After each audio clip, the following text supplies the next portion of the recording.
Good morning. Greetings to everybody who's here and all those that are online. I know we've got quite a number of people out there. We send special greetings to the great state of Minnesota and those who are online up there. You know who you are. But this was a kind of a unplanned visit, and we're glad to be down here enjoying the nice weather. It is at least 10 degrees or more warmer here than what we're enjoying up in Tennessee. We're not quite that far along as you guys. I believe it's actually practically spring down here, whereas we're, I think, at least another 6 to 8 weeks out before we can say that we're in the spring. But we're looking forward to that. We're getting ready as we can to put in some garden, put in some plants as we can. So I don't know how many of you grow gardens. I'm sure it's a lot funner or easier to do down here than it is up in Tennessee. But anyway, what goes through your mind when you hear the words, an eye for an eye, tooth for a tooth, life for a life? To many, it conjures up an image of a harsh, strict God handing out letter of the law punishments. Taken literally, this phrase sounds very harsh and unforgiving. And if you look at the world around us, the attitude that we see out there in this world is very much harsh and unforgiving, isn't it? We have something out there today that we never thought we'd see. It's called the cancel culture. And if you have happened to do something foolish, and unfortunately, because we have the digital economy out there and we have the internet, you can do something when you're young, you can do something as a teenager that someone who doesn't like you will go and dig up, and they will ruin your life. They will ruin your life and make you basically step down from anything that you're doing. I heard of a story of a young man, very promising athlete, very good basketball player.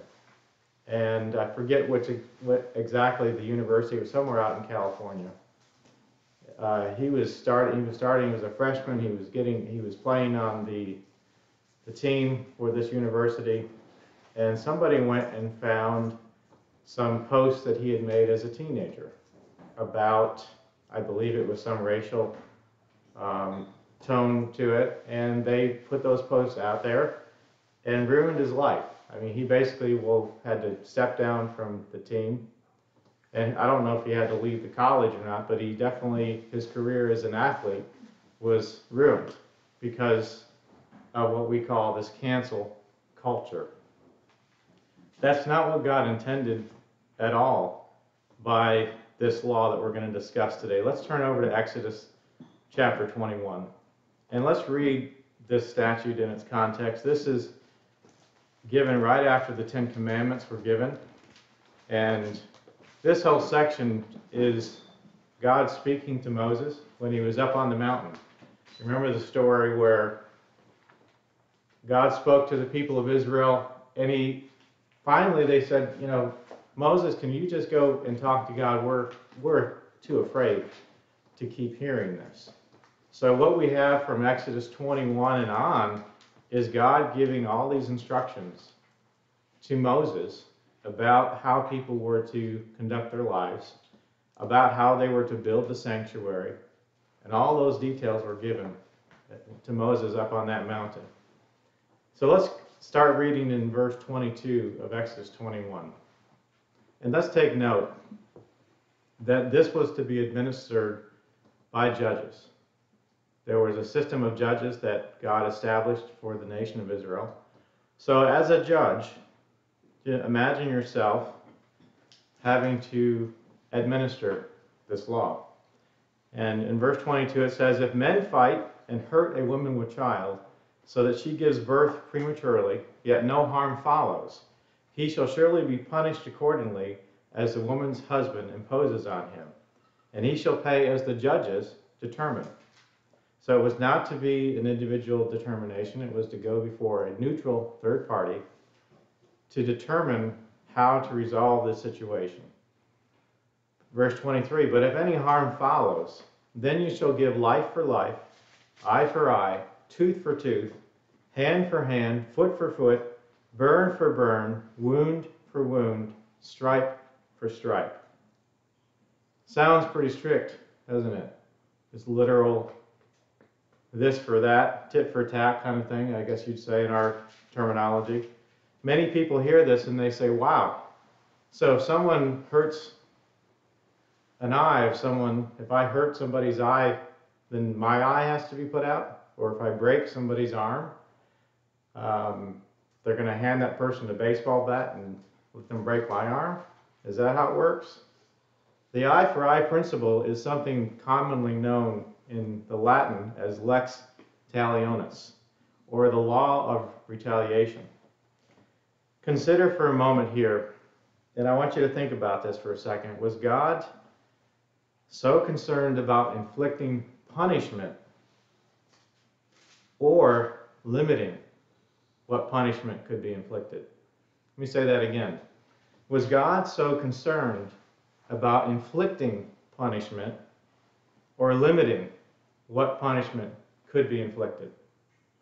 And the hymn that we just sang is applicable to this topic, as we do wish to be forgiven of things we do. We don't really want to have a punishment inflicted on us.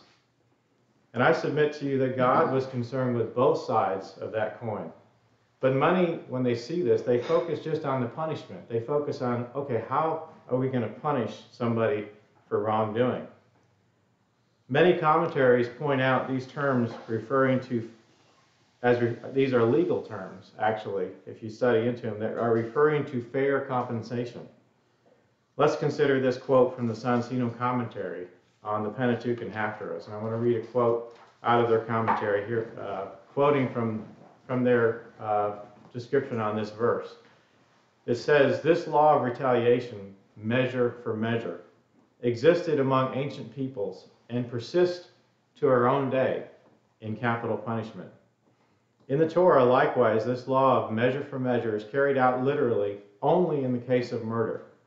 And they quote here Numbers 35:31, which says, you shall take no ransom for the life of a murderer that is guilty of death, but he shall surely be put to death. And again, that's Numbers 35:31. Continuing the quote, hence it is evident that other physical injuries which are not fatal are a matter of monetary compensation for the injured party. Such monetary compensation, however, had to be equitable and as far as possible equivalent. This is the significance of the legal technical terms, life for life, eye for eye, and tooth for tooth. The enunciation of the principle for life, eye for eye, tooth for tooth, is today recognized as one of the most far-reaching steps in human progress. It means the substitution of legal punishment and, as far as possible, the exact equivalent of the injury in place of wild revenge. End quote. The commentary goes on to point out that the literal application of this law was excluded, and that there is no instance recorded in Jewish history of its literal application ever being carried out. In other words, God in the statute created a system where the punishment would fit the crime. It would be fair and allow for protection of both the offender and the party that had suffered harm. Now, in this country, we have a very well-known example of a situation where this didn't occur. And it's a feud, as I said, many know, of the Hatfield and the McCoys.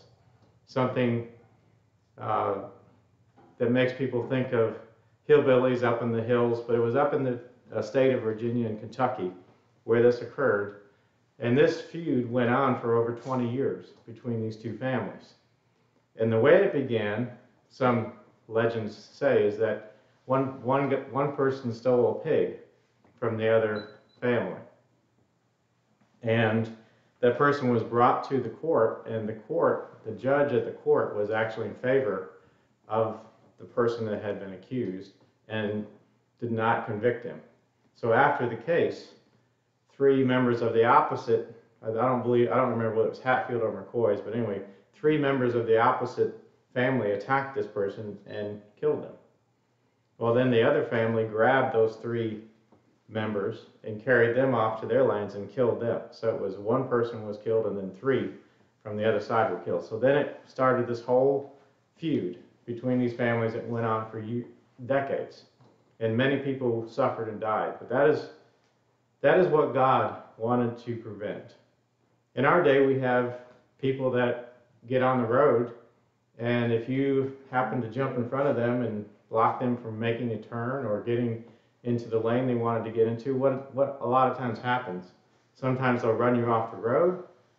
If they're really in a bad mood, they might come up next to you and shoot you. Now, is that just retribution for you blocking, unknowingly pulling in the lane in front of them?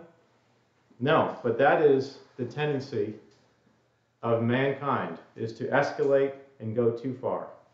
God knew this tendency in mankind. Man, as I said, would take it too far. So instead of 1 tooth for a tooth, they would want 10 teeth, or maybe all of your teeth, right, for 1 tooth. God's way enforced limitations. 1 eye, not 2, for an eye. 1 life, not a whole family for a life. The human tendency is to want to fight back if someone harms us. And in many cases, the spirit of revenge leads to an escalation of retribution. Let's consider an example God recorded for us on the human tendency to escalate violence. And it's interesting that God recorded this.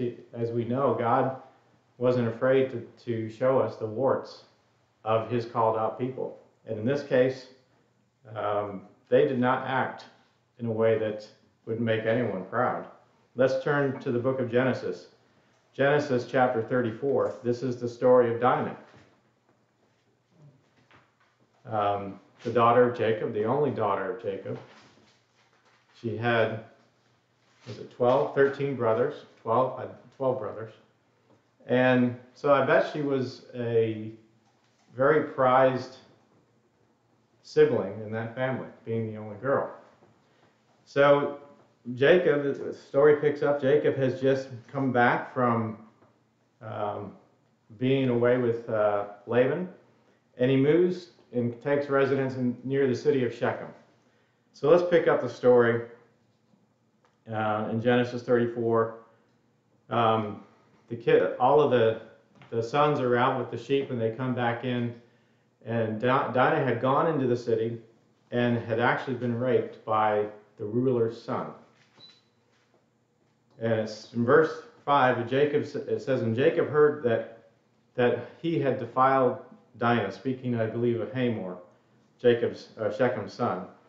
Now his sons were with his livestock in the field, so Jacob held his peace until they came. Then Hamor Hamor was the father, of Shechem, went out to Jacob to speak with him. So the father goes to speak with Jacob because he says, my son's in love with your daughter, and he's already basically consummated the relationship here. Why don't you just give her to my son? And in verse 7 it says, the sons of Jacob came in from the field and they heard it, and the men were grieved and very angry because he had done a disgraceful thing in Israel by lying with Jacob's daughter, a thing which ought not to be done. Again, his only daughter. Hamor spoke with them, saying, the soul of my son Shechem longs for your daughter. Please give her to him as wife. And then we see the progression of these negotiations between them. And essentially, if you read through this whole passage, you find out that the city of Shechem, the rulers of the city, were not dealing faithfully with the sons of Jacob. Because later on, after they're given a condition that if your males will be circumcised, then we'll give Dinah to Shechem.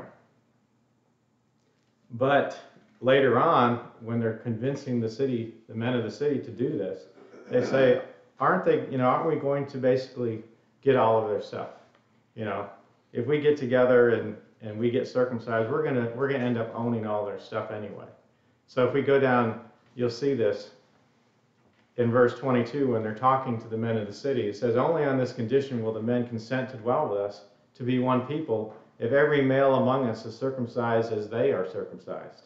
Will not their livestock, their property, and every animal of theirs be ours? Only let us consent to them, and they will dwell with us."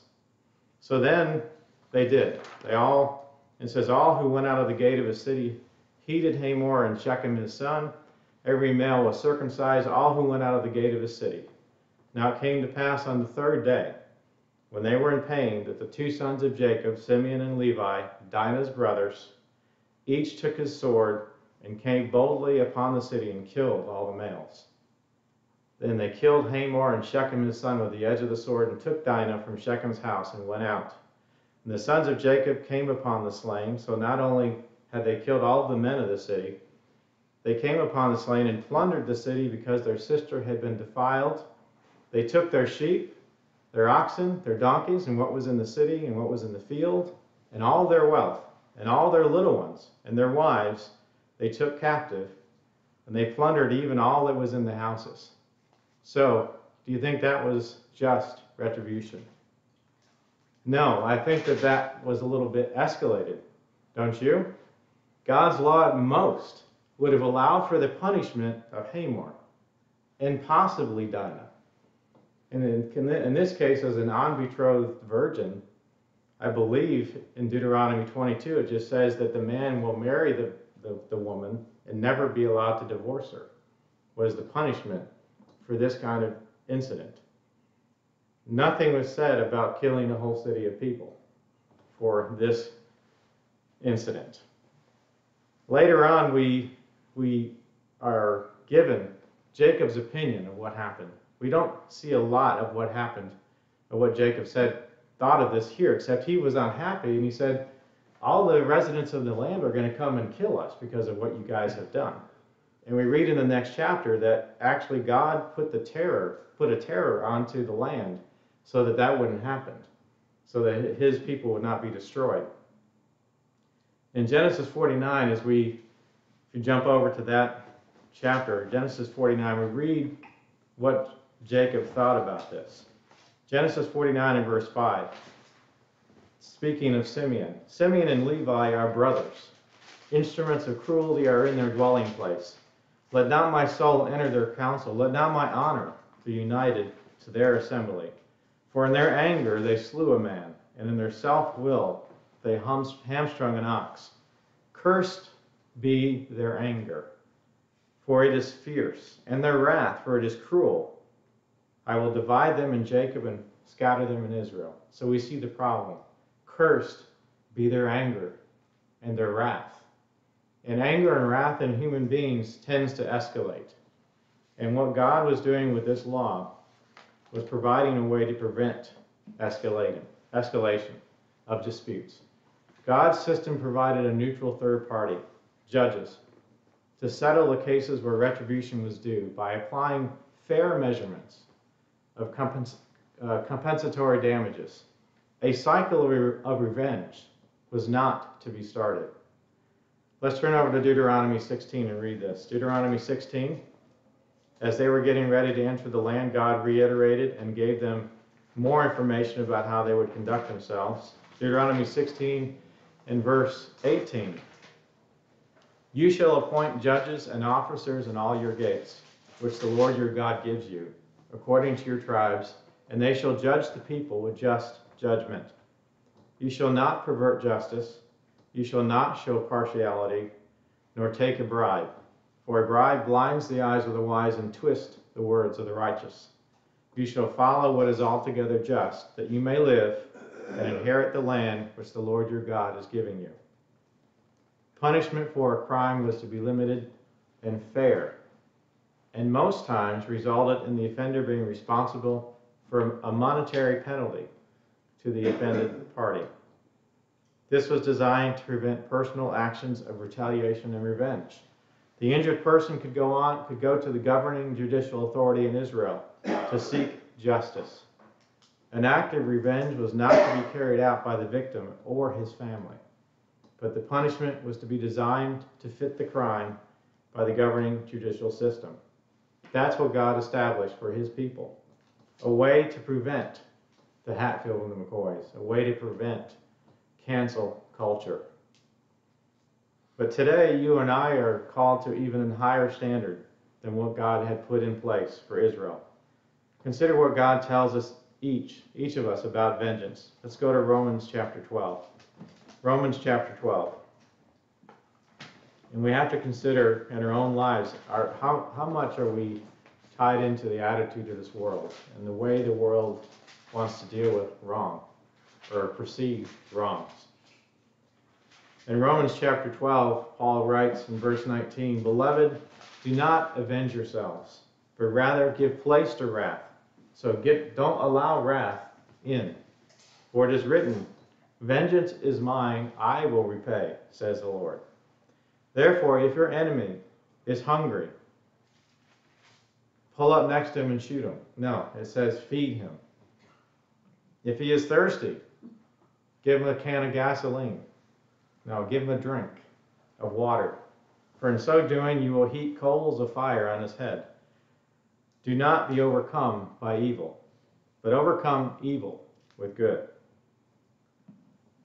So as I said before, as we are preparing for the Passover, as we look at ourselves, let's consider in our own lives how much this attitude of vengeance that the world around us has affected us, has influenced our actions, our reactions to things that happen to us. And let's remember that God has the ultimate say in justice.